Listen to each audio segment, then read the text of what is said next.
Morjesta. Ollaan kuvailemassa venäläisten hylättyä huvilakylää. Täällä on tämmösiä isompia huviloita enemmän ja vähemmän, mitkä nyt sitten jäi sattuneista syistä kesken. Semmonen mielenkiintoinen huomio. Kuka laittaa alakerran lasit panssarilasista? Tietenkin joku voi laittaa, mutta kysymys kuuluu mun mielestä, että miksi? Toisaalta eipä siihen vastausta ole kyllä kovin vaikea etsiä.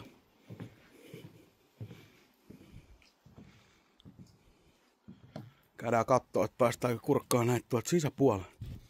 Niitä on täällä. No ainakin äkkiä laskettua 3 tässä. No joo.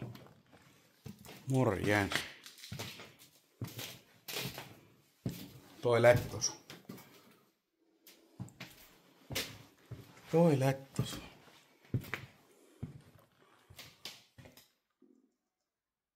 Hymyilyttää nämä panssarilasit. Aivan niinku hemmetti paljon. Mun mielestä nää on niinku hauskoja.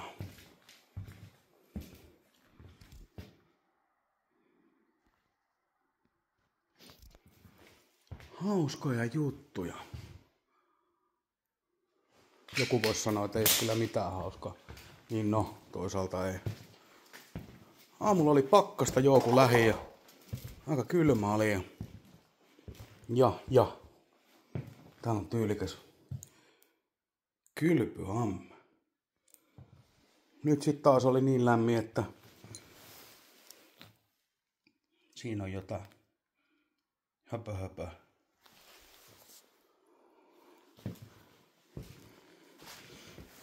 Oi vitsi, niin klassista.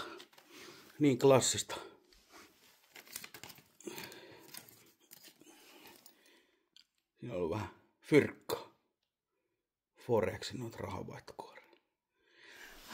Joo, näin se on. Se on kyllä hyvä, että on kalastuslupakin hoidettu. 2013. Se on hyvä, kun vähän tarkemmin katsoo tätä mökkiä, niin kaikki on niinku käytännössä päin peetä tehty. Niinku jokainen viimeistelykohta sun muu, mitä täältä löytyy, niin on vaan tehty.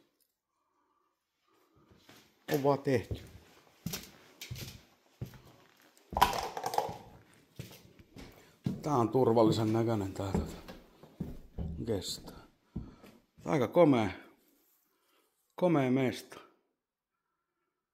Panssarilasit kyllä hymyilyttää ankarasti. Ne on niinku hauskoja juttuja. Jaha. Täällä on vessa ja vielä toinen lasi on näköjään ehjänä.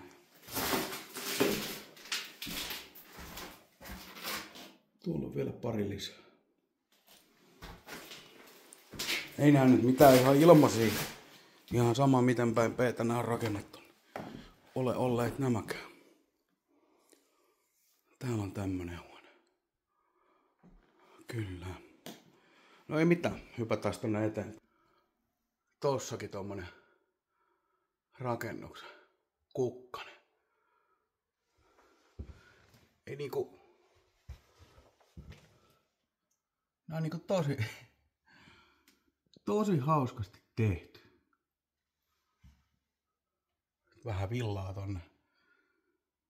tonne väliin, ettei tuule ihan niin paljon. Ihan niinku käsittämätöntä saibaa. Oikeesti.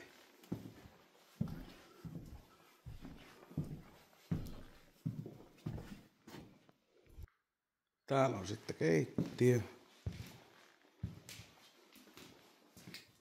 keittiö ja uunit ja systeemit. Hyvin on tuokin notkahtanut.